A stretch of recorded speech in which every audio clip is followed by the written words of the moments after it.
Tours, France, May 12th, 1919. Dear Family, 5 days to account for, packed full of experiences, most of them delightful, some of them amusing, all interesting. I went out to the embarkation camp and did some searching work. It was awfully interesting, going to some one company and finding out all we could about the men marked missing in the Red Cross book of casualties.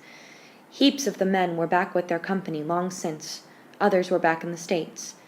But others we found had been killed, and of these we got detailed accounts. My shorthand proved useful, of course, in this work, and the boys were so nice and interested when we talked to them, and told us all they possibly could, and called up their friends to add details, etc. We went out in a Red Cross car, and at 10 minutes to 12 went back to the club for lunch.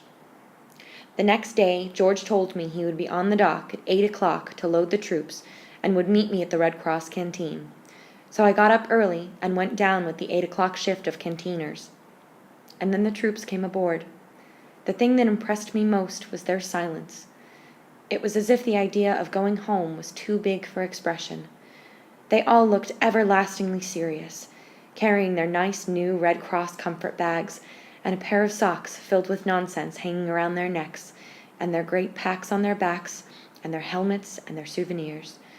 But they would always grin if you said anything to them.